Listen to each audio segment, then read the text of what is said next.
श्रूयतां श्रूयतां नित्यं गीयतां गीयतां मुदा चिन्त्यतां चिन्त्यतां भक्त्याश्चैतन्यश्चरितामृतम् ॐ वन्दे श्रीकृष्णचैतन्यं कृष्णभावामृतं हि यः आस्वाद्वास्वादयन् भक्तान् प्रेमदीक्षामशिक्षयत्।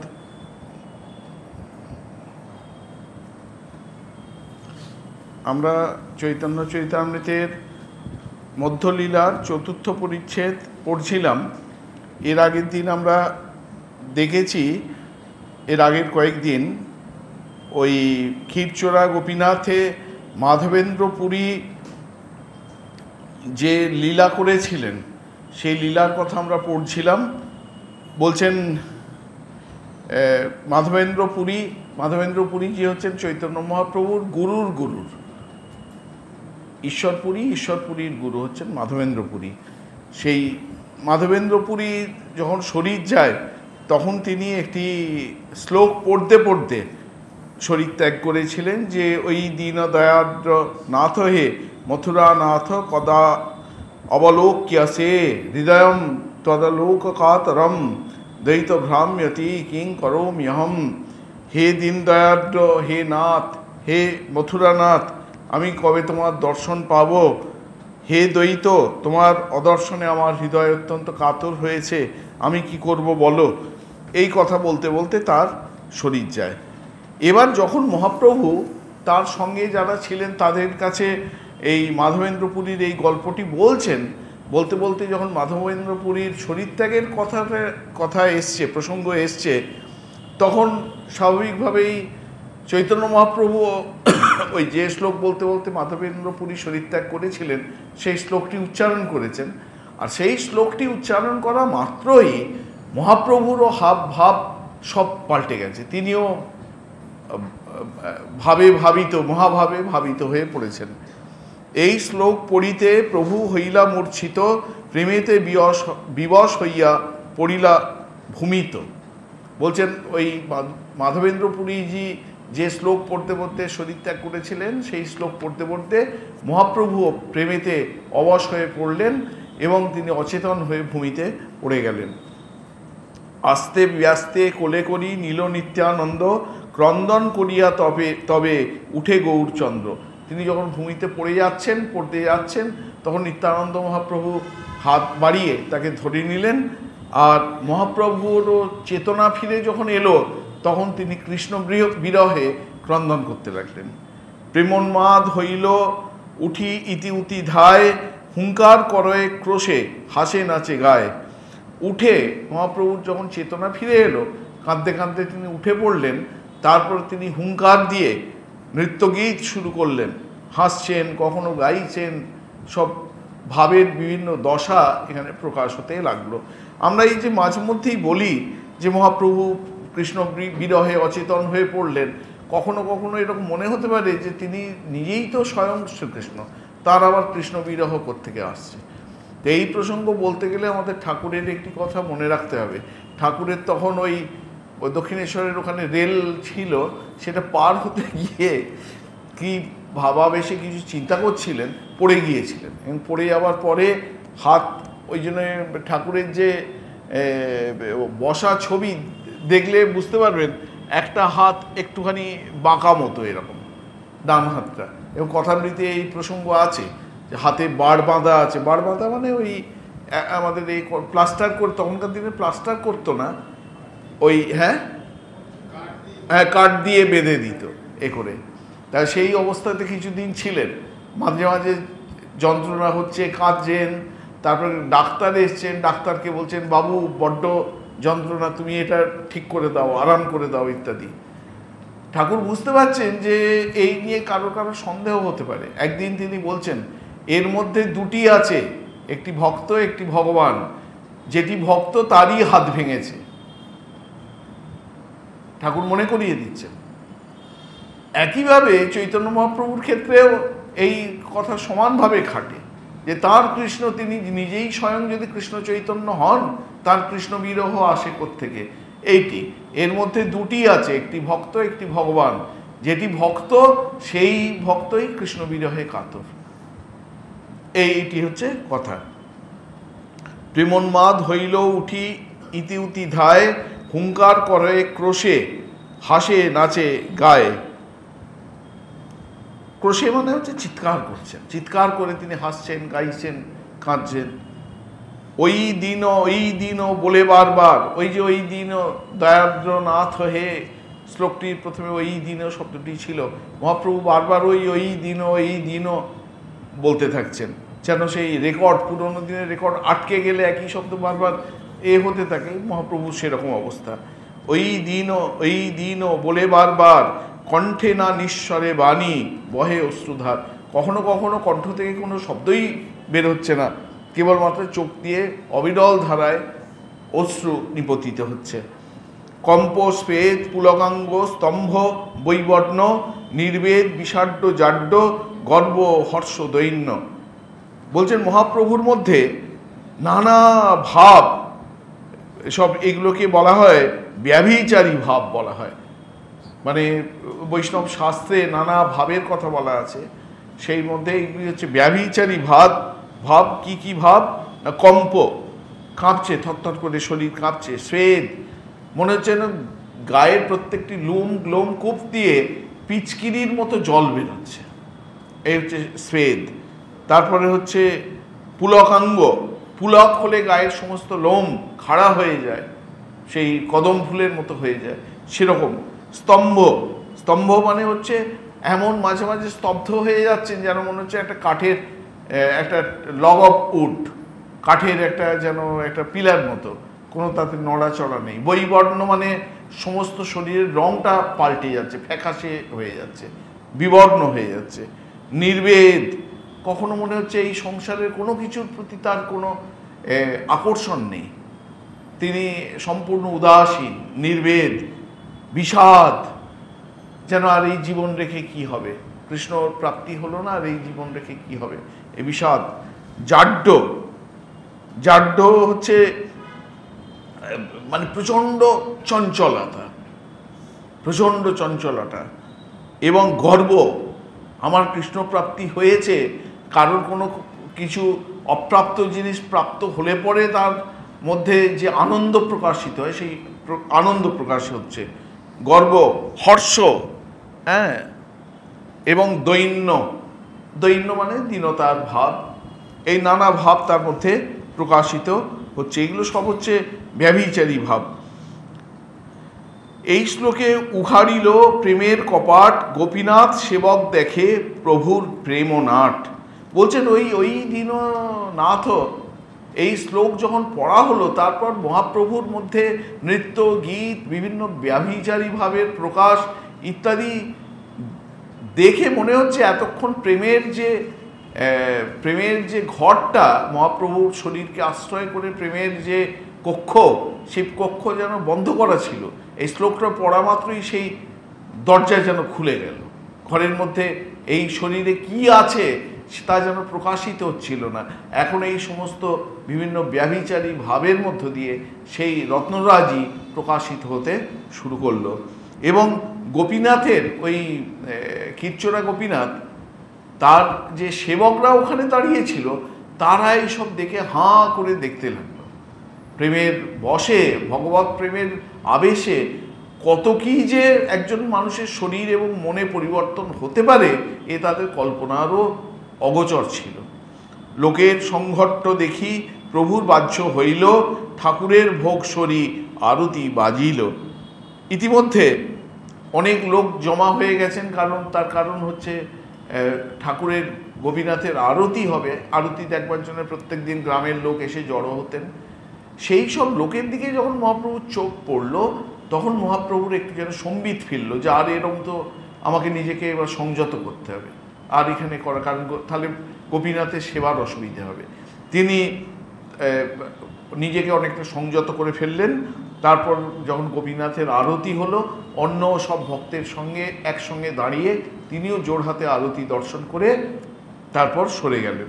ঠাকুরের শয়ন করাই পূজারী হইল বাহির, প্রভু আগে আনি দিল প্রসাদ 12 ক্ষীর। বলছেন যে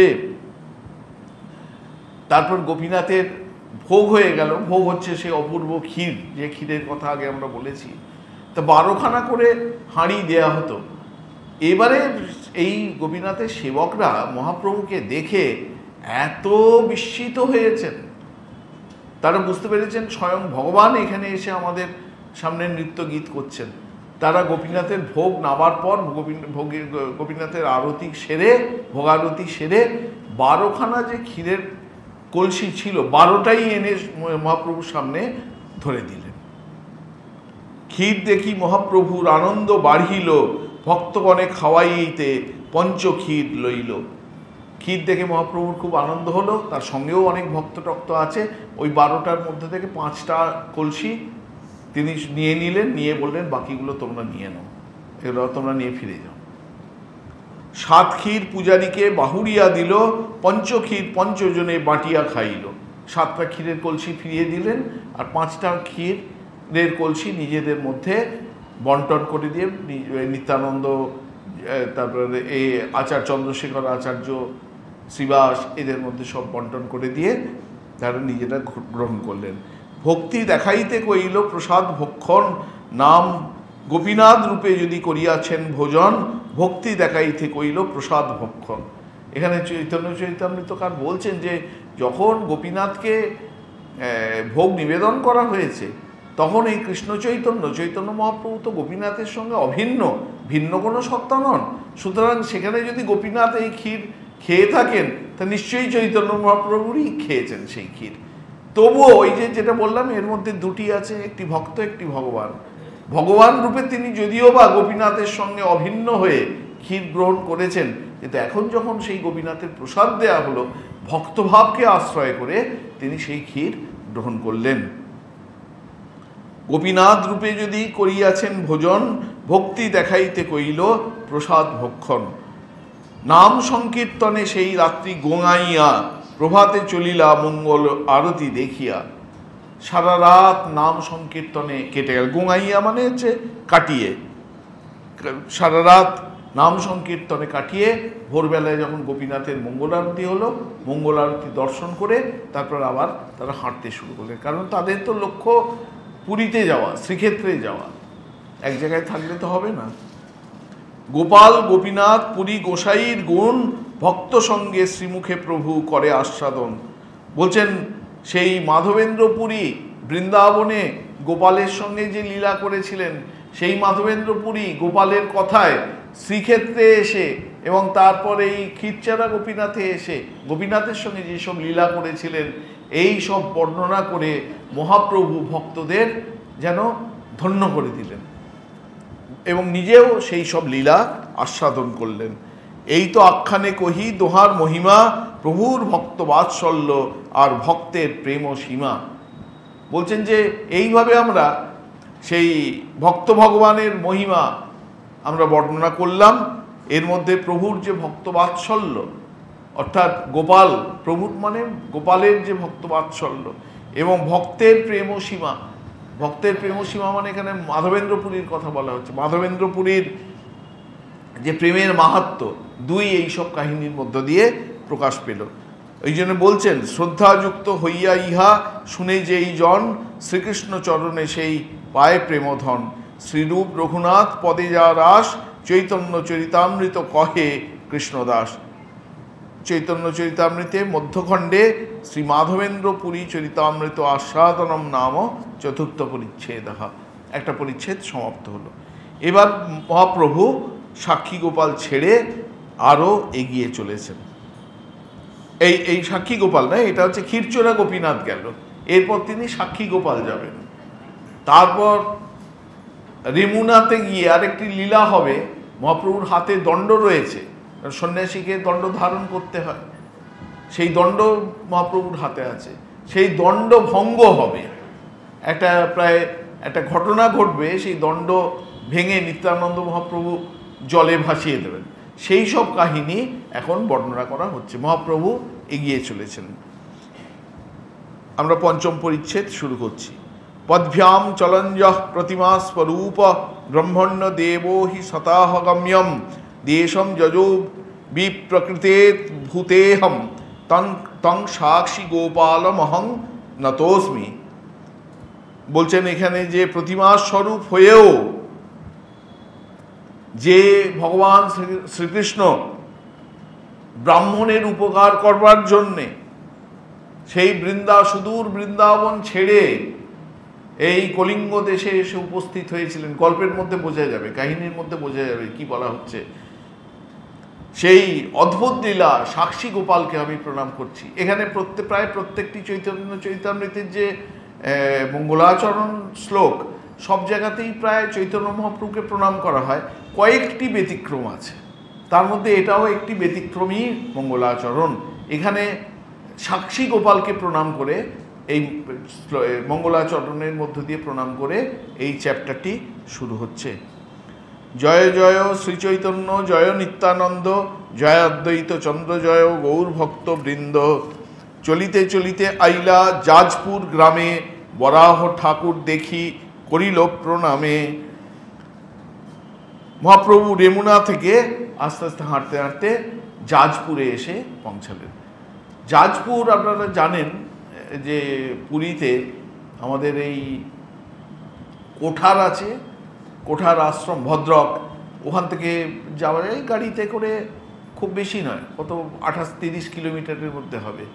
এবং জাজপুর গ্রাম অতি বিখ্যাত, ওর পাশ দিয়ে নদী বয়ে যাচ্ছে। এবং এই জাজপুরে বলা হয় যে বহুকাল পূর্বে ব্রহ্মা স্বয়ং এসে এখানে যজ্ঞ করেছে। যজ্ঞ থেকে জাজ, এই যজ্ঞপুর থেকে জাজপুর হয়েছে। এবং ওখানে দেবী রয়েছেন, হ্যাঁ, ও আমি ঠিক নামটা মনে পড়ছে, হ্যাঁ, বিরজা দেবী এখানে রয়েছেন। বলা হয় ওই যে যজ্ঞ করে যে ধূম উৎপন্ন হয়েছিল, সেই ধোঁয়ার মধ্য থেকে বিরজা দেবীর আবির্ভাব। হ্যাঁ, এবং এই জাজপুর, এই বিরজা দেবী এত খ্যাতনামা, যেহেতু ব্রহ্মা ওখানে যজ্ঞ করেছেন, ওখানে একটি কুণ্ড রয়েছে। ওর পাশের নদীটা কি বলুন তো, নদীর নামটা আমার মনে পড়ছে না। ওটা হচ্ছে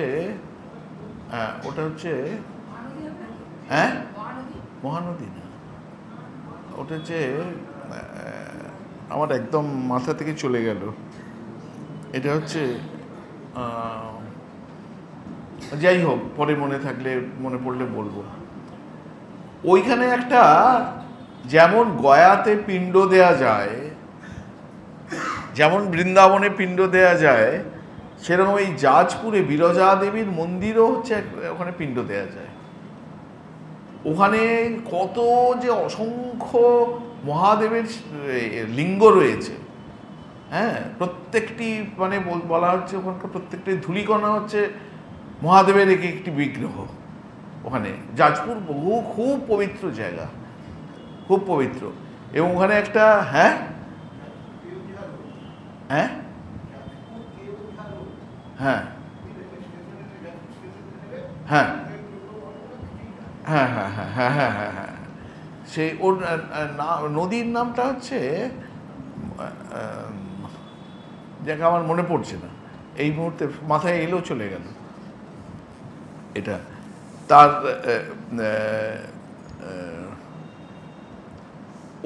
ওখানে একটা কুণ্ড রয়েছে, একটা কুয়োর মতো রয়েছে। ওই যে পিণ্ড দেয়া হয়, পিণ্ড সমস্ত আনুষ্ঠানিক ক্রিয়া টিয়া করে ওই পিণ্ড সব কলা পাতায় মুড়ে ওই কুয়োতে ফেলে দেওয়া হয়। আশ্চর্য হচ্ছে, ওখানে ওই কুয়োতে যাই ফুল পাতা পিণ্ড যাই দেওয়া হোক না কেন, আস্তে আস্তে আস্তে আস্তে কোথায় নেমে চলে যায়। আস্তে আস্তে তো 3-4 দিন পরে দেখা যাবে আর নেই, কুয়ো ফাঁকা, আবার পড়তে শুরু করবে, আবার ফাঁকা হবে। এখনও তাই, আমরাও দেখেছি। আমি বেশ 3-4 বার অন্তত গেছি ওখানে, জাজপুরে দেখেছি। আর আমাদের বঙ্কিমচন্দ্র চট্টোপাধ্যায়, সাহিত্যিক বঙ্কিমচন্দ্র চট্টোপাধ্যায় একসময় জাজপুরের ডেপুটি ম্যাজিস্ট্রেট ছিলেন ওখানে। তা ওই জন্যে এটি খুব একটা অদ্ভুত, মানে চট করে মানুষ যান না ওখানে, কিন্তু দর্শনীয় তীর্থ ওটা। তা সেই জাজপুর গ্রামে এলেন এবং ওখানে বিষ্ণু বরাহ অবতার ধারণ, নারায়ণ বরাহ অবতারে আবির্ভূত হয়েছিলেন। সেই বরাহের রয়েছে, মন্দির রয়েছে। সেইখানে গিয়ে বরাহরূপী বিষ্ণুকে প্রণাম করলেন। নৃত্যগীত করিল প্রেমে বহুত স্তবন, যাজপুরে সে রাত্রি রহি করিলা গমন। সেই রাত্রে বরাহ মন্দিরে নৃত্য গীত স্তব স্তুতি অনেক হলো, সারা রাত ওখানে কাটিয়ে পরের দিন যাজপুর থেকে হাঁটতে শুরু করলেন। কটক আইলা সাক্ষী গোপাল দেখিতে, গোপাল সৌন্দর্য দেখি হইলা আনন্দিতে। কটক থেকে তিনি সাক্ষী গোপালে গিয়ে হাজির হলেন। সাক্ষী গোপালে গিয়ে সাক্ষী গোপালের অপূর্ব মূর্তি দেখে অত্যন্ত আনন্দিত হলেন। প্রেমাবেশে নৃত্যগীত করি কতক্ষণ, আবিষ্ট হইয়া কইল গোপাল স্তবন। সেই রাত্রি তাহারহি ভক্তগণ সঙ্গে, গোপালের পূর্ব কথা শুনে বহু রঙ্গে। বলছেন সেই ওখানে যখন মহাপ্রভু সাক্ষী গোপালের মন্দিরে রাতটা কাটাচ্ছেন, তখন নিত্যানন্দ মহাপ্রভু কথা মহাপ্রভুর মনে পড়ল। এই সব গল্পগুলো নিত্যানন্দ মহাপ্রভুর মুখে আগে চৈতন্য মহাপ্রভু শুনেছিলেন, এখন সেই গল্পগুলোর কথা বলতে শুরু। নিত্যানন্দ মহাপ্রভু ওখানে আছেন, এই চারজনের দলের মধ্যে আছেন, তিনিও শুনে খুব আনন্দ করছেন। বলছেন নিত্যানন্দ গোসাই যবে তীর্থ ভ্রমিলা, সাক্ষী গোপাল দেখিবারে কটক আইলা।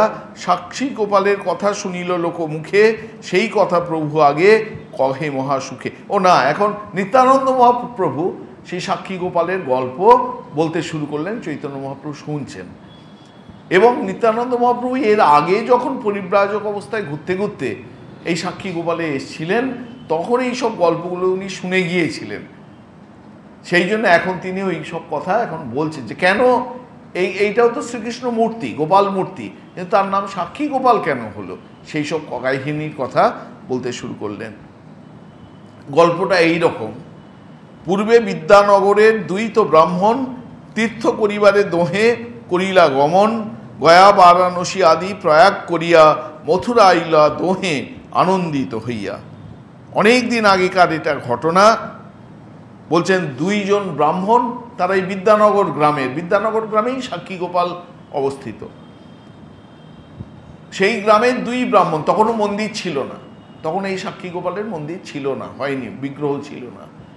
তারা ওই গ্রামের দুজন ব্রাহ্মণ, একজন হচ্ছে খুব সম্পদশালী, তা বড় লোক, আরেকজন ব্রাহ্মণ হচ্ছে সে অত্যন্ত দরিদ্র। কিন্তু এই বড়লোক ব্রাহ্মণ যিনি, তিনি এই দরিদ্র ব্রাহ্মণকে, বড়লোক ব্রাহ্মণ যিনি, তার বয়স হয়েছে, বয়স্ক। আর কম বয়স্ক যে ব্রাহ্মণ, সুন্দর দেখতে, তাকে উনি সঙ্গে নিয়েছিলেন যে যদি রাস্তাঘাটে আমার শরীর খারাপ হয়, কে সেবা শুশ্রূষা করবে। সেবা শুশ্রূষা করবার জন্যে উনি এই ইয়াং যে ব্রাহ্মণ, তাকে সঙ্গে নিয়েছিলেন। ইয়ং ব্রাহ্মণটি কপর্দকহীন, অত্যন্ত দরিদ্র অবস্থা, এবং তার তখনও পর্যন্ত বিয়ে হয়নি। ওই যুবক ব্রাহ্মণটি তখনও বিয়ে হয়নি। ওরা গয়া, তারপর বারাণসী, প্রয়াগ ইত্যাদি ঘুরে ঘুরে শেষকালে বৃন্দাবনে গিয়ে হাজির হলেন দুই ব্রাহ্মণ। বনযাত্রায় বন দেখে গোবর্ধন, দ্বাদশ বন দেখি শেষে আইলা বৃন্দাবন। ওইখানে দ্বাদশ বন আছে বৃন্দাবনে, সেই দ্বাদশ বন পরিক্রমা করতে হয়, এখনও হয়, কার্তিক মাসে এখনও বন পরিক্রমা হয়। ওরা সেই দ্বাদশ বন পরিক্রমা করে টোরে তারপর বৃন্দাবনের যে মূল স্থান যেখানে গোপালের সেবা হয়, সেখানে এসে পৌঁছালেন। বৃন্দাবনে গোবিন্দ স্থানে মহাদেবালয়, সে মন্দিরে গোপালের মহাসেবা হয়। বিরাট বিরাট মন্দির ছিল তখন, পরে অরঙ্গজেবের সময় অনেক মন্দির ভেঙে দেওয়া হয়। সেই সময়ের ওই গোবিন্দজি এবং আরও অনেক বিগ্রহ সব জয়পুরে চলে যায়। এটা হচ্ছে এই যে ঘটনার কথা বলা হচ্ছে, এখনও তারা জয়পুরেতেই আছেন। যে ঘটনার কথা বলা হচ্ছে, এটা হচ্ছে এই ঔরঙ্গজেবের আক্রমণের বহুকাল আগেকার ঘটনা, তার আগেকার ঘটনার কথা বলছেন। কেশী তীর্থে কালিয়ার হ্রদাদিকে কইল স্নান, শ্রীগোপাল দেখি তাহা করিল বিশ্রাম। বলছেন তারা কেশী তীর্থ, যমুনার যেখানে কেশী নামক দানবকে, অসুরকে শ্রীকৃষ্ণ বধ করেছিলেন, কেশীঘাট, সেখানে স্নান করলেন। তারপর অন্যান্য সমস্ত জায়গা দর্শন করে ওই মন্দিরস্থিত গোপাল বিগ্রহকে এসে প্রণাম করলেন ওরা। কেশিঘাটের কাছে যে গোপাল মন্দির ছিল, গোপাল বিগ্রহ ছিল, সেখানে প্রণাম করলেন। গোপাল সৌন্দর্য দোহা নীলমন হরি, সুখ পাইয়া রহে তাহা দিন দুই চারি। গোপালের বিগ্রহ এত অপূর্ব, দুই ব্রাহ্মণেরই দেখে তার ওই বিগ্রহের সৌন্দর্য এদের মন প্রাণ হরণ করে নিল। তারা ঠিক করলেন এখানেই তারা দিন কয়েক কাটাবেন। ওই মন্দিরেরই পাশে ওরা থাকতে শুরু করলেন। দুই বিপ্র মধ্যে এক বিপ্র বৃদ্ধ প্রায়, আর বিপ্র যুবা তার করেন সহায়। আগেই আমরা বলেছি যে দুই ব্রাহ্মণের, একজন ব্রাহ্মণ বৃদ্ধ আর একজন যুবক, তার সুঠাম শরীর, সে ওই বৃদ্ধ ব্রাহ্মণের সেবা করেন। তাহার সেবায় বিপ্রেত তুষ্ট হইল মন, বিপ্র কহে তুমি আমার বহু। ছোট বিপ্র করে সদা তাহার সেবন, তাহার সেবায় বিপ্রেত তুষ্ট হইল মন। এই ছোট বিপ্র যুবক বিপ্রের সেবায় বৃদ্ধ বিপ্রের এত আনন্দ হয়েছিল, উনি বলছেন যে সহায় হইয়া মোরে তীর্থ করাইলা, পুত্রের পিতার রইছে না করে সেবন। বিপ্র কহে তুমি আমার বহু সেবা কইলা, সহায় হইয়া মোরে তীর্থ করাইলা, পুত্রেহ পিতার রইছে না করে সেবন। তোমার প্রসাদে আমি না পাইলাম শ্রম, কৃতজ্ঞতা হয় তোমার না কইলে সম্মান, অতএব তোমারে আমি দিব কন্যাদান। বৃদ্ধ ব্রাহ্মণ একটি প্রতিজ্ঞা করে বসলেন, বলছেন তুমি আমার এরকম যেরকম সেবা করেছো, নিজের সন্তানও এরকম সেবা কেউ বাবার করে না, তুমি এরকমভাবে আমার সেবা করেছো। এই জন্য এত জায়গা আমরা পায়ে হেঁটে হেঁটে ঘুরলাম, কিন্তু আমি কোনো ক্লান্তি বুঝতে পারিনি। তুমি এমনভাবে যত্ন করে সাবধানে সেবা করে আমাকে সব ঘুরিয়েছো। এর যদি প্রতিদান আমি তোমাকে না দিই তাহলে মহা কৃতজ্ঞতা হয়, অপরাধ হয়। অকৃতজ্ঞই একমাত্র এরকম করে। তা তোমাকে আমি কিছু দিতে চাই। তোমাকে আমি কি দেবো? আমার সুলক্ষণা অপূর্ব দেখতে কন্যা রয়েছে, সেই কন্যাকে আমি তোমার হাতে দিয়ে দেবো, তুমি তাকে বিবাহ করবে, তোমাকে আমার কন্যাদান করব। এত বড় বড় কথা তিনি বলে দিলেন। ছোট বিপ্র কহে শুনো বিপ্র মহাশয়, অসম্ভব কহ কেনে যেই নাই হয়। মহাকুলীন তুমি বিদ্যা ধনাদি প্রবীণ, আমি অকুলীন বিদ্যা ধনাদি বিহীন। কন্যাদান পাত্র আমি না হই তোমার, কৃষ্ণপ্রীতে করি তোমার সেবা ব্যবহার। এই যুবক ব্রাহ্মণটি এত সচ্চরিত্র, ইনি বলছেন যে আপনি কেন এরকম উল্টোপাল্টা বলছেন, যেটা অসম্ভব সেই সব কথা আপনার বলা উচিত নয়। আমি আপনাকে সেবা করেছি, কিন্তু কোনো প্রতিদানে কিছু প্রাপ্তির আশায় আমি করিনি। আপনি শ্রীকৃষ্ণের ভক্ত, শ্রীকৃষ্ণের ভক্তকে সেবা করা, শ্রীকৃষ্ণকেই সেবা করা, এই বুদ্ধিতে আমি আপনার এত যত্ন করেছি। আর আপনি যেই অসম্ভব কথা বলছেন, আপনি কুলীন ব্রাহ্মণ, আমি যে গোত্রের ব্রাহ্মণ সেটা অতটা অভিজাত নয়। তারপর আপনার সঙ্গে আমার বিদ্যা, ধন, আভিজাত্য কোনো কিছুরই তুলনা হতে পারে না। সুতরাং আপনার বাড়ির মেয়ে কখনোই আমার গৃহিণী হিসাবে মানাবে না। আপনি কেন এরকম অসম্ভব কথা বলছেন?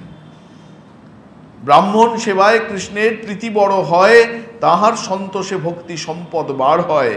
বলছেন আমি আপনাকে সেবা করেছি যেন কৃষ্ণকেই সেবা করেছি।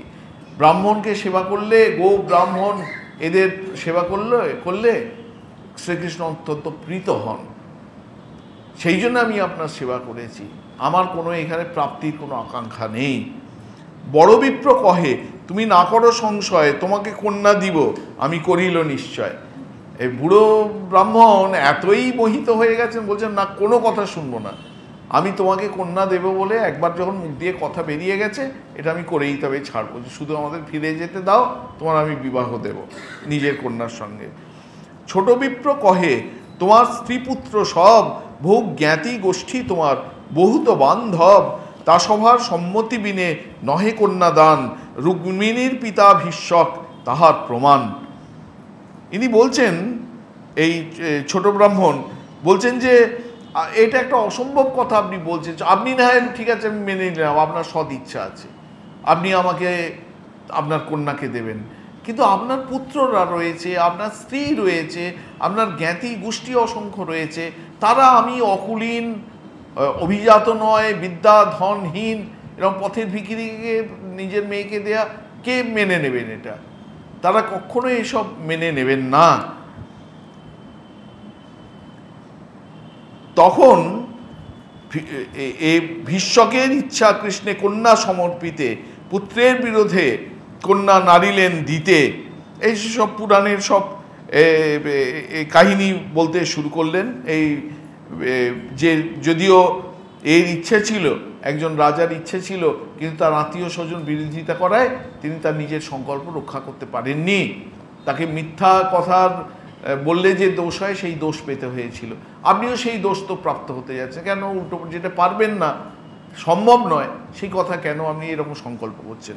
বড় বিপ্র কহে মোর কন্যা মোর নিজ ধন, নিজ ধন দিতে নিষেধিবে কোন জন, তোমারে কন্যা দিব সভাকে করি তিরস্কার, সংশয় না করো তুমি করহ স্বীকার। বৃদ্ধ ব্রাহ্মণ বলছেন, আমার কন্যা আমি কাকে দেবো সেটা আমি ঠিক করতে পারবো না, যে আমাকে বাধা দিতে আসবে তাকে খুব করে বকে দেবো, তুমি একদম এইসব নিয়ে ভাববে না। ছোট বিপ্র কহে যদি কন্যা দিতে মন, গোপালের আগে কহ এ সত্য বচন। এটা কিন্তু লোভের বশে বলছেন না, যাতে ওই ব্রাহ্মণের মিথ্যা কথন যাত দোষ স্পর্শ না করে, এই জন্যই ছোট ব্রাহ্মণ বলছেন, ঠিক আছে, আপনার যদি আপনার মেয়েকে আমার হাতে তুলে দিতে একান্তই ইচ্ছা হয়, তাহলে আপনি এই গোপালের সামনে দাঁড়িয়ে এই কথাটা বলুন, গোপাল সাক্ষী থাকবেন। গোপালের সামনে যেটা বলবেন সেটা তো আর আপনি পরে পাল্টাতে পারবেন না। হ্যাঁ হ্যাঁ হ্যাঁ, এই কাহিনী আসবে এবার। গোপালের আগে বিপ্র কহিতে লাগিল, গোপালের সামনে দাঁড়িয়ে বিপ্র জোর হাতে তামা তুলসী নিয়ে বলতে লাগলেন, তুমি জানো নিজ কন্যা ইহারে আমি দিল। এইটা হচ্ছে সংকল্প বাক্য। হে গোপাল, তুমি সাক্ষী থাকলে আমি আমার মেয়েকে এই ব্রাহ্মণের হাতে তুলে দিলাম বলে উনি গোপালের সামনে প্রতিজ্ঞা করলেন। তোমা সাক্ষী বলাইব যদ্দন্যথা দেখি, ছোট বিপ্র কহে ঠাকুর তুমি মোর সাক্ষী। ছোট যে যুবক ব্রাহ্মণ ছিলেন তিনি গোপালকে বললেন, গোপাল তুমি কিন্তু সাক্ষী রইলে, আর তোমার সাক্ষী বলাইব যদি অন্যথা দেখি, আর যদি এই ফিরে গিয়ে যদি এর ব্রাহ্মণের বুড়োর কথার কোনো হেরফের হয়, তাহলে কিন্তু তোমাকে সাক্ষী দিতে ডাকবো। এটা কিন্তু মনে রাখতে হবে, যাতে ব্রাহ্মণের মিথ্যা কথনের দোষ স্পর্শ না করে, সেই জন্যই ছোট ব্রাহ্মণের এত উৎকণ্ঠা। এত বলি দুইজন চলিলা দেশেরে, গুরু বুদ্ধে ছোট বিপ্র বহু সেবা করে, দেশে আসি দোহা গেলা নিজ নিজ ঘর, কতদিনে বড় বিপ্র চিন্তিল অন্তর। এবার দুজনে হাঁটতে হাঁটতে আবার বিদ্যানগর গ্রামে ফিরে এসছেন। ফিরে এসে আর এই ছোট বিপ্র এর মধ্যেও ওই বৃদ্ধকে অনেক সেবা করেছেন। ফেরার পর যখন আত্মীয় স্বজনদের সঙ্গে দেখা হয়েছে, এবার বুড়ো ব্রাহ্মণের একটু একটু ভয় হতে শুরু করেছে। তীর্থে বিপ্রে বাক্য দিল কেমতে সত্য হয়, স্ত্রী পুত্র জ্ঞাতি বন্ধুর জানিব নিশ্চয়। বৃদ্ধ ব্রাহ্মণ বললেন, আমি যে ওখানে গোপালের সামনে দাঁড়িয়ে কথা দিয়ে এসছি, প্রতিজ্ঞা করে এসছি, সংকল্প করে এসছি, সেটা তো আমার জ্ঞাতি পুত্র স্ত্রী আত্মীয় স্বজন কেউ তো জানে না, এদের কাছে এই কথাটা ভেঙে বলবো কি করে? একদিনে নিজ লোক একত্র করিল, তা সভার আগে সব বৃত্তান্ত কহিল। একদিন উনি মিটিং ডাকলেন, সবাইকে ডেকে এবার সেই বৃন্দাবনে কি ঘটনা হয়েছিল বৃদ্ধ ব্রাহ্মণ সব বললেন। শুনি সব গোষ্ঠী তবে করে হাহাকার, ওইছে বাদ মুখে তুমি না আনিও আর। সব আত্মীয় স্বজন জ্ঞাতি গোষ্ঠী মিলে সব এক কাট্টা হয়ে হায় হায় কি করে এসছো তুমি। তারপর বলছে, তুমি বুড়ো ভীমরতি ধরেছে, আর যা বলে ফেলেছো, আর কোনোদিন ওই কথা মুখে উচ্চারণ করবে না। নিচে কন্যা দিলে কুল যাইবেক নাশ, শুনিয়া সকল লোক করিবে উপহাস। বলছেন যে ও তো ছোট এর স্তরের অভিজাত ব্রাহ্মণ তো নয়, কুলীন ব্রাহ্মণ তো নয়, ওর হাতে যদি আমাদের বাড়ির মেয়েকে দিই, গ্রামগঞ্জের সব লোকেরা আমাকে ছিছি করতে থাকবে, এই কখনো বলা যাবে না, মুখে বলা যাবে না। বিপ্র কহে তীর্থবাক্য কেমনে করি আন, যে হউক সে হউক আমি দিও কন্যা দান। বুড়ো বলছেন যে আমি তীর্থে গোপালের সামনে প্রতিজ্ঞা করেছি, সেটাকে আন মানে হচ্ছে অন্যথা করা, তার অন্যথা করব কি করে? আমি বলে ফেলেছি, যা বলেছি তাই করব। জ্ঞাতি লোক কহে মোরা তোমারে ছাড়িব, স্ত্রী পুত্র কহে বিষ খাইয়া মরিব। জ্ঞাতিরা বললেন যে তুমি যদি ওই ব্রাহ্মণকে তুমি মেয়ে দাও তাহলে আমরা আর কোনোদিন তোমার বাড়িতে আসবো না, তোমাকে এক ঘরে করে দেবো। আর এই বৃদ্ধ ব্রাহ্মণের স্ত্রী এবং পুত্র বললেন আর আমরা কি করব, আমরা বিষ খেয়ে মরবো, তুমি একা থাকবে, যা পারবে করবে। বিপ্র কহে সাক্ষী বলাইয়া করিবেক ন্যায়, জিতি কন্যা লবে মোর ব্যর্থ ধর্ম যায়। তখন এ বলছেন, ওই বৃদ্ধ তখন বলছেন না, ও তো সাক্ষী রেখেই তো এইসব কথা হয়েছে। পুত্ররা যে এসেছেন কে সাক্ষী, স্বয়ং গোপালকে সাক্ষী রেখে কথা হয়েছে। সে গোপালের সামনে গোপালকে সাক্ষী রেখে যে কথা আমি একবার বলেছি, যদি তার অন্যথা করি আর আমার ধর্ম রক্ষা হবে, আমার সব চলে যাবে। পুত্র কহে প্রতিমা সাক্ষী সেহ দূর দেশ, সেহ দূর দেশে, কে তোমার সাক্ষী দিবে, চিন্তা করো কিসে। তখন ওই বুড়ো ব্রাহ্মণের ছেলে বলছে প্রতিমার সাক্ষী হিসেবে মানছ তো, সে ঠিক আছে, তাও নয় মেনে নিলাম, প্রতিমার সাক্ষী দেবে। সে তো অনেক দূরে ঘটেছে, এখানে আমরা কি করছি না করছি, কথা রাখলাম কি না রাখলাম, তিনি সেই বৃন্দাবনে বসে কি এর খবর নেবেন নাকি? ব্যঙ্গ করে বলছে আর কি, উপহাস করছে। বলছে তোমার চিন্তা কি, গোপালের খেয়ে দিয়ে কাজ নেই, এখানে বিদ্যানগর গ্রামে তুমি সংকল্প রক্ষা করতে পারলে কি পারলে না, সেই সব সংবাদ নিতে আসবেন। নাহি কহি না কহিও এ মিথ্যা বচন, সবে কহিবে কিছু মোর না হয় স্মরণ। আর বলছেন আর তুমি, তোমার মিথ্যে কথাও হবে না, তোমার বয়স হয়েছে, বুড়ো হয়েছ, একান্ত যদি কেউ কিছু বলে তুমি বলবে দেখো ভাই বৃন্দাবনে কি ঘটেছিল, আমার আর কি সেসব কিছু মনে পড়ছে না। এটা বললেই তার তোমার মিথ্যে কথাও বলতে হলো না, আর তাহলে এই রকম হবে। তুমি যদি কহো আমি কিছুই না জানি, তবে আমি ন্যায় করি ব্রাহ্মণের যিনি। বলছেন তুমি যদি ওই যুবক ব্রাহ্মণকে সামনে বলতে পারো দেখো বাবা বৃন্দাবনের সব স্মৃতি আমার মন থেকে লোপ পেয়ে গেছে, আর আমার তোমাকে কি বলেছিলাম, নাম বলেছিলাম আমার মনে পড়ছে না, তুমি এইটুকু শুধু বলো, তোমাকে আর কিচ্ছু করতে হবে না, বাকি সবটা আমরা বুঝে নেব। ওই ছোট ব্রাহ্মণকে, যুবক ব্রাহ্মণকে কি করে ভাগিয়ে দিতে হয় সেটা আমরা বুঝবো। এত শুনি বিপ্রের চিন্তিত হইল মন, একান্তভাবে চিনতে বিপ্র গোপাল চরণ। বৃদ্ধ ব্রাহ্মণ হাজার হলেও ধর্মভয়ে আছে তো, সে এক উভয় সংকট, সে খুব চিন্তা করছে, আর সেই বৃন্দাবনের গোপালের শ্রীচরণ চিন্তা করছেন তুমি আমাকে কি বিপদে ফেলেছো, এই বিপদ থেকে উদ্ধার করো। মোর ধর্ম রক্ষা পায় না মরে নিজজন, দুই রক্ষা করো গোপাল লইল শরণ। বলছেন যে তুমি সাপও মরে লাঠিও না ভাঙে, এরকম এক ব্যবস্থা করো যাতে আমার মুখের কথাও মিথ্যা হয়ে না যায়, আবার এই আত্মীয় স্বজন যে আমার উপর ক্ষেপে রয়েছে ওদেরও ক্রোধ প্রশমিত হয়, এরকম এমন কিছু একটা ব্যবস্থা তুমি করো। এই বলে বৃদ্ধ গোপালের শরণ নিলেন। এই মতে বিপ্রচিত্তে চিন্তিতে লাগিলা, আর দিন লঘু বিপ্র তাঁর ঘরে আইলা। এবার এইসব যখন বৃদ্ধ ব্রাহ্মণ এইসব চিন্তা করছেন, একদিন ছোট ব্রাহ্মণ মানে যাকে উনি কথা দিয়েছিলেন যে মেয়েকে তোমাকে দেবো, সেই বিপ্র, সেই ছোট ব্রাহ্মণ হেঁটে হেঁটে গুটি গুটি পায়ে এসে হাজির বুড়োর কাছে। আসিয়া পরম ভক্তে নমস্কার করি, বিনয় করিয়া কহে দুই কর জুড়ি, তুমি মোরে কন্যা দিতে করিয়াছ অঙ্গীকার, এবে কিছু নাহি কহ কি তোমার বিচার। প্রণাম করলেন, ভালো আছেন তো, সব কুশল সংবাদ নিয়ে বললেন আচ্ছা আপনি যে আমাকে কথা দিয়েছিলেন ছোট কন্যাকে আমার হাতে সম্প্রদান করবেন, আর আপনি কোনো উচ্চ বাচ্চা কিছু করেন না, কি ব্যাপারটা কি? এত শুনি সেই বিপ্র রহে মৌন ধরি, তার পুত্র মারিতে আইলা হাতে ঠ্যাঙা করি। বলছেন বুড়ো বৃদ্ধ ব্রাহ্মণ চুপ করে বসে আছে গম্ভীর মুখে, কোনো উত্তর দিচ্ছে না। আর ওর ছেলে বাইরে কাজ করছিল, তিনি এই কথা শুনে একটা লাঠি তুলে এই ছোট ব্রাহ্মণকে মারতে উঠে এসছেন। আরে অধম মোর ভগ্নী চাহ বিবাহিতে, বামন হইয়া চাঁদ যেন চাহত ধরিতে। ঠ্যাঙ্গা দেখি সেই বিপ্র পলাইয়া গেল, আর দিন গ্রামের লোক একত্র করিল। ছোট ব্রাহ্মণ ওই লাঠির ভয়ে ওখান থেকে ঘর থেকে পালিয়ে গেলেন। আর সেই বড় ওর ছেলে বলছে যে তুমি বামন হয়ে চাঁদে হাত দেবে, আমরা অভিজাত কুলীন বংশ, সেই বাড়ির মেয়েকে তুমি বিয়ে করবে, এই লাঠি দিয়ে দেবো মাথায় এক ঘা। ও তো ভয়ে পালিয়ে গেল। পালিয়ে গিয়ে একদিন গ্রামের সব লোককে একত্র করে এক জায়গায় ডাকলো, ছোট ছোট ব্রাহ্মণ করছে আর কি। সব লোক বড় বিপ্রের ডাকিয়া আনিল, তবে সেই লঘু বিপ্র করিতে লাগিল। ওই যখন গ্রামের লোক জড়ো হলেন, তখন বড় ব্রাহ্মণকেও, বৃদ্ধ ব্রাহ্মণকেও ডেকে পাঠানো হলো। বৃদ্ধ ব্রাহ্মণও গুটি গুটি পায়ে এলেন।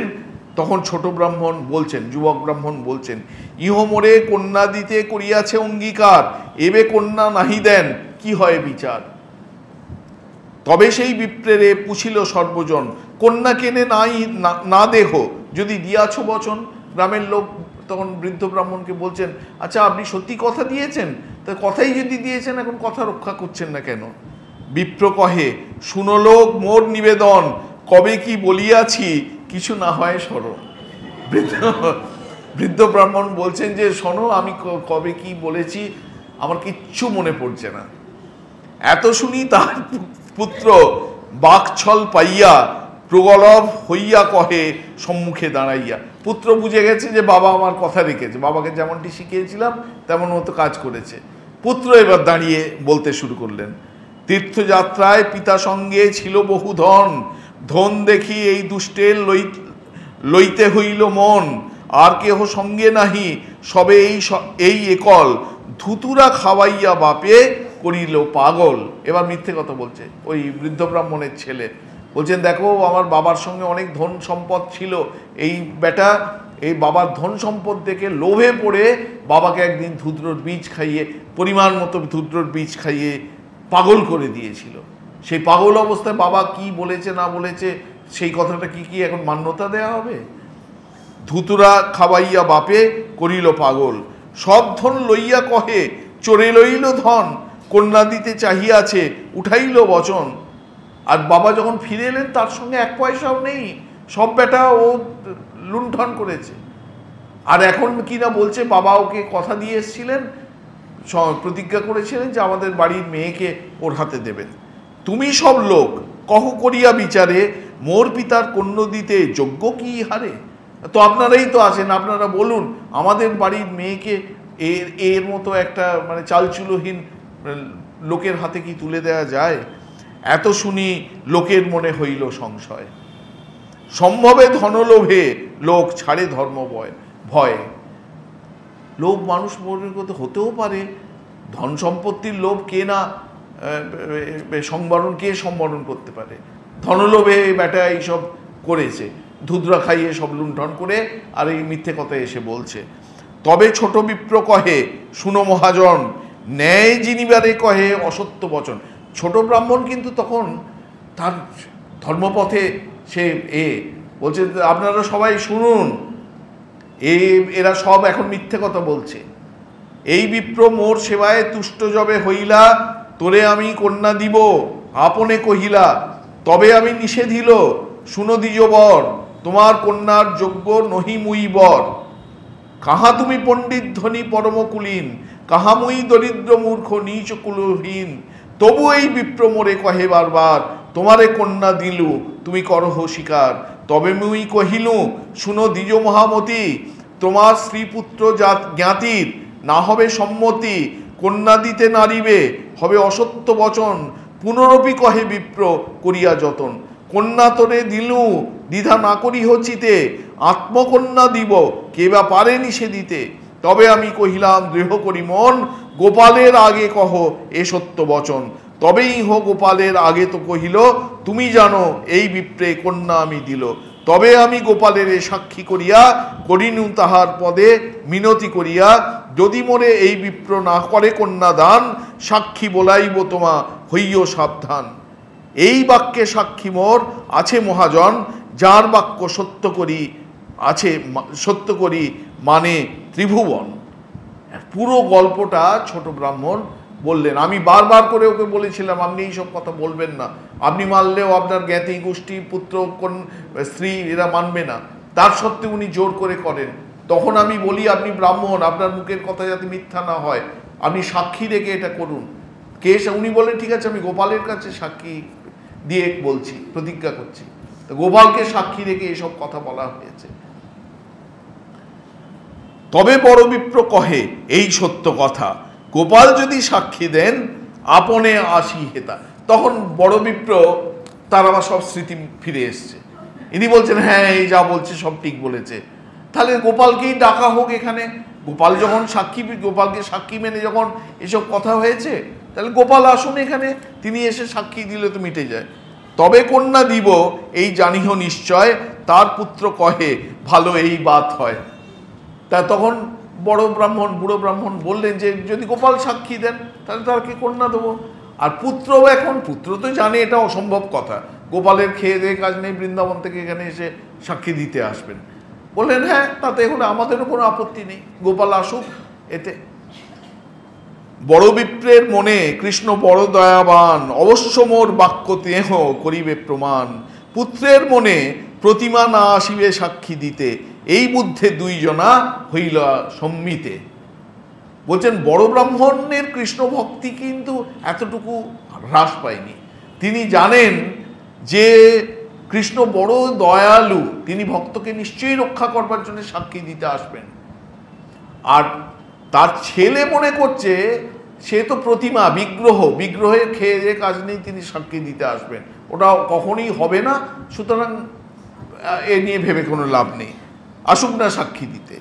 এই বুদ্ধে দুইজনা হইলা সম্মতে, ছোট বিপ্র কহে পত্র করহ লিখন, পুত্র পুনঃ যেন নাহি চলে এসব বচন। তখন এই ছোট ব্রাহ্মণ বলছেন তাহলে এতক্ষণ যা আলোচনা হলো সব লিখে ফেলা হোক, আমরা সবাই সেখানে সই করব, গ্রামবাসী সবাই সেখানে সই করবে, যাতে এর পরে আর কথা নড়চড় না হয়। তবে সব লোক এক পত্র তো লিখিল, দোহার সম্মতি লইয়া মধ্যস্থ রাখিল। তবে ছোট বিপ্র কহে শুনো সর্বজন, এই বিপ্র সত্যবাক্য ধর্মপরায়ণ, সবাক্য ছাড়িতে ইহার নাহিক ভুমন, স্বজন মৃত্যু ভয়ে কহে লটপটি বচন। ইহার পুণ্যে কৃষ্ণ আনি সাক্ষী বলাইমু, তবে এই বিপ্রের সত্য প্রতিজ্ঞা রাখিমু। ছোট ব্রাহ্মণের এত কনভিকশন, বলছেন এই ব্রাহ্মণ অত্যন্ত কৃষ্ণ ভক্ত, কিন্তু এখানে আত্মীয় স্বজনদের ঠেলায় পড়ে তাকে একটু এলোমেলো কথা বলতে হচ্ছে, কিন্তু এনার ধর্ম ভয়ে আছে। আর আমি এখানে এই আমরা সব সই করে আপনারা সাক্ষী থাকলেন, সত্যি সত্যি গোপালকে আমি আনবো, গোপাল এসে সাক্ষী দেবেন। কি ঘটনা! এত শুনি সব লোক উপহাস করে, কেহ করে ঈশ্বর দয়ালু আসিতেও পারে। এবার লোকেরা ওই ফোড়ন কাটা বলে যাকে, না টন্টিটকিরি করা, তারা সেই সব করতে শুরু করেছে। গ্রামের লোক বলছে হ্যাঁ গোপাল আসতেও পারে, না আসার কি কারণ আছে। তবে সেই ছোট বিপ্র গেলা বৃন্দাবন, দণ্ডবধ করি কহে সব বিপরণ। ব্রহ্মণ্য দেব তুমি বড় দয়াময়, দুই বিপ্রের ধর্ম রাখো হইয়া সদয়। কন্যা পাবো মনে মোর নাহি এই সুখ, ব্রাহ্মণের প্রতিজ্ঞা যায় এই বড় দুঃখ। ছোট ব্রাহ্মণ গিয়ে সেই গোপালকে প্রণাম করে বললেন তুমি ধর্ম রক্ষা করো। কার ধর্ম? বৃদ্ধ ব্রাহ্মণের ধর্ম। আমি কন্যা পাবো এই নিয়ে আমার মনে কোনো নেই, আসক্তি নেই, কিন্তু ওই ব্রাহ্মণের কথা মিথ্যে হলে আমার বড় বেদনা হবে। ব্রাহ্মণের কথা যাতে, ব্রাহ্মণ বাক্য যেন মিথ্যা না হয়, এই জন্যেই আমি এই এত দূর তোমাকে নিয়ে যাওয়ার জন্যে এসছি।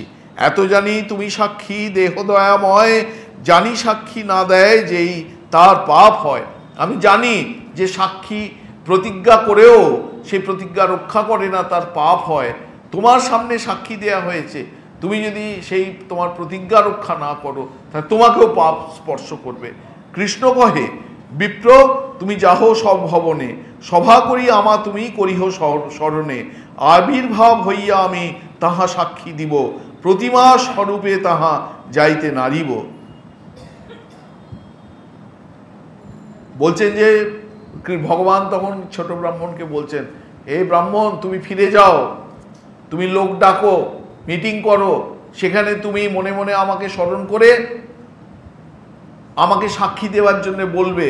আমি অলক্ষ্যে থেকে দৈববাণীর মধ্য দিয়ে তোমার হয়ে সাক্ষী দেব। বিপ্র কহে হও যদি চতুর্ভুজ মূর্তি, তবু তোমার বাক্যে কারো নহিবে প্রতীতি। এই মূর্তি গিয়ে যদি এই শ্রীবদনে সাক্ষী দেহ যদি, তবে সর্বলোক মানে। ছোট ব্রাহ্মণ বলছে না না, ওটি হবে না। তুমি যদি একদম স্বয়ং আবির্ভূত চতুর্ভুজ মূর্তিতে, শঙ্খচক্র গদা পদ্মধারী মূর্তিতে আবির্ভূত হয়েও সাক্ষী দেও, সবাই বলবে কোনো জাদু দেখাচ্ছে, ব্ল্যাক ম্যাজিক দেখাচ্ছে, কেউ সে কথা মানবে না। তোমার এই মন্দিরের যে মূর্তিতে তুমি বিরাজমান, এই মূর্তিতে আমার সঙ্গে হেঁটে হেঁটে সেই বিদ্যানগরে গিয়ে তোমাকে সাক্ষী দিয়ে আসতে হবে। কৃষ্ণ কহে প্রতিমা চলে কাহাও না শুনি, বিপ্র কহে প্রতিমা হইয়া কহ কেনে বাণী। এবার দুজনের ঝগড়া হচ্ছে। ভগবান বলছেন এ তো কখনো তোমার মহা অন্যায় আবদার, তো কখনো পাথরের বিগ্রহ, প্রস্তর বিগ্রহ হেঁটে হেঁটে পথ দিয়ে চলে, এরকম তো আমি কখনো শুনিনি। তখন ছোট ব্রাহ্মণ বলছেন, আর এই প্রস্তর বিগ্রহ মানুষের ভাষায় কথা বলে, এও তো আমি কখনো শুনিনি। এখন তো দিব্যি কথাটা বলতে পারছো, আর হেঁটে হেঁটে আমার সঙ্গে যেতেই তোমার যত কষ্ট। প্রতিমা নহ তুমি সাক্ষাৎ ব্রজেন্দ্র নন্দন, বিপ্র লাগি করো তুমি অকার্যকরণ। হাসিয়া গোপাল কহে শুনহ ব্রাহ্মণ, তোমার পাছে পাছে আমি করিব গমন। উল্টি আমাকে তুমি না করিহ দর্শন, আমারে দেখিলে আমি উল্টি আমাকে তুমি না করিহ দর্শনে, আমারে দেখিলে আমি রহিব সেই স্থানে। বলছে ঠিক আছে, আমি তোমার কথা মেনে নিলুম, আমি যা দেখছি তুমি তো নাছর বান্দা, ছাড়বে না, ঠিক আছে, তোমার সঙ্গে সঙ্গে আমি যাব, কিন্তু তোমার পেছন পেছন যাব, তুমি আমাকে দেখতে পাবে না, আর ফিরে কখনো আমাকে দেখবার চেষ্টা করবে না। যে মুহূর্তে আমাকে ফিরে দেখবে, যে জায়গাটায় তুমি ফিরবে, আমি সেই জায়গায় একদম দাঁড়িয়ে যে যাব, আর কিন্তু এক পাও এগোবো না। নূপুরের ধ্বনি মাত্র আমার শুনিবে, সেই শব্দে গমন মোর প্রতীতি করিবে। আমি যে তোমার সঙ্গে সঙ্গে হাঁটছি, তার প্রমাণ তো তুমি একটা চাইছো, ঠিক আছে, আমার নূপুর ধ্বনি প্রতি ক্ষণে ক্ষণে তুমি পাবে। নূপুরের শব্দ শুনলে তুমি বুঝতে পারবে যে হ্যাঁ, আমি তোমার পেছন পেছন হাঁটছি। এক সের অন্ন রান্ধি করিবে সমর্পণ, তাহা খাইয়া তোমার সঙ্গে করিব গমন। এত দূর বৃন্দাবন থেকে কোথায় বিদ্যানগর যাব, ওই যেখানে যেখানে তোমার সুযোগ হবে, সেখানে এক সের চালের ভাত রান্না করে নিবেদন করবে মনে মনে। সেই ভাত আমরা দুজনে, আমি খাবো, তারপর আমার প্রসাদ তুমি খাবে, আবার সেখান থেকে আমরা হাঁটতে শুরু করব। শ্রীকৃষ্ণ এত ইনস্ট্রাকশন দিচ্ছেন। আর দিন আজ্ঞামাগি চলিলা ব্রাহ্মণ, তার পাছে পাছে গোপাল করিলা গমন। নূপুরের ধ্বনি শুনি আনন্দিত মন, উত্তম অন্ন পাক করি করায় ভোজন।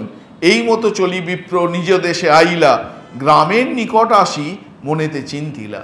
হাঁটতে হাঁটতে, ভগবানকে ভোগ দিতে দিতে, নূপুরের ধ্বনি শুনতে শুনতে তারা সেখান থেকে, বৃন্দাবন থেকে উড়িষ্যার বিদ্যানগরে এসে হাজির হলেন। গোপাল সঙ্গে সঙ্গে হেঁটে হেঁটে আসছে। এবে মুই গ্রামে আইনু যাইমু ভবন, লোকেরে কহিমু গিয়া সাক্ষীর আগমন। সাক্ষাতে না দেখিলে মনে প্রতীতি না হয়, ইহা যদি রহে তবে নাহি কিছু ভয়। এত চিন্তি। ওখানে গ্রামে ঢোকবার ঠিক আগে ছোট ব্রাহ্মণ বলছেন যে কি ভাবতে শুরু করেছেন। বলছেন আমি গোপালকে সঙ্গে সঙ্গে, এই যে একটু সংশয় আসে না, বলছেন আমি গোপালকে নিয়ে একদম গ্রামের ভেতরে বাড়িতে চলে যাব, সেখানে গিয়ে তারপর দেখবো কেউ নেই, সব ফাঁকা, সে তো একটা, বরঞ্চ গ্রামের মধ্যে, গ্রামের বাইরে গোপালকে রেখে এবার আমি যদি লোকজন ডাকতে যাই, ডাকতে আসি, ডেকে আনি, তাহলে তো কোনো ভয় নেই। ইহা যদি রহে তবে নাহি কিছু ভয়। এত চিন্তি, এখানটায় আমি দেখে নিই যে সত্যি গোপাল এসছেন কিনা, তাহলে আমি গ্রামের লোককে ডাকতে যাব। এত চিন্তি সেই বিপ্র ফিরিয়া চাহিল, হাসিয়া গোপালদের তাহাই রহিল। বলছেন ওই সব চিন্তা করে উনি পেছন ফিরে দেখলেন সত্যি গোপাল আছে কিনা, দেখছেন সেই গোপাল সেই ত্রিভঙ্গ মুরারি ভঙ্গিতে বাঁশি ধরে দাঁড়িয়ে আছেন। ব্রাহ্মণে কহিল তুমি যাহ নিজ ঘর, ইহাই রহিব আমি, না যাব অতঃপর। তবে সেই বিপ্র যাই নগরে কহিল, শুনিয়া সকল লোক চমৎকার হইল। তখন সেই ছোট ব্রাহ্মণ গ্রামে গিয়ে লোকজনকে খবর দিলেন লোকজন শুনে আশ্চর্য হয়ে গেলেন, বৃন্দাবন থেকে গোপাল এসছেন। এখানেই আজকে আমরা শেষ করছি। হ্যাঁ হ্যাঁ, এই সাক্ষী গোপাল, এই সাক্ষী দিয়েছিলেন বলে উনি সাক্ষী গোপাল। অপূর্ব বিগ্রহ, অপূর্ব বিগ্রহ। আমরা সব যাই না এই সব জায়গায়, কিন্তু সাক্ষী গোপাল যারা ওই ট্যুর প্রোগ্রাম অ্যারেঞ্জ করে, তারা এই ক্ষীরচোরা গোপীনাথ, সাক্ষী গোপাল সব ঘুরিয়ে দেয় এ করে। হ্যাঁ না, আমি একদম মনে পড়ছে না আমার। বৈতরণী, ঠিক, হ্যাঁ একদম ঠিক, বৈতরণী নদী একদম যাজপুর মন্দিরের ওই বিরজা দেবীর মন্দিরের পেছন দিয়ে চলে যাচ্ছে, বয়ে যাচ্ছে বৈতরণী নদী। হ্যাঁ, কি হবে এখন বলা হবে না, পরের ক্লাসে আসতে হবে। ওং নিরঞ্জনং নিত্যম অনন্তরূপম ভক্তানুকম্পাধৃত বিগ্রহং বৈ ঈশাবতারম পরমেশমিড্যম তং রামকৃষ্ণম শিরসা নমামহ।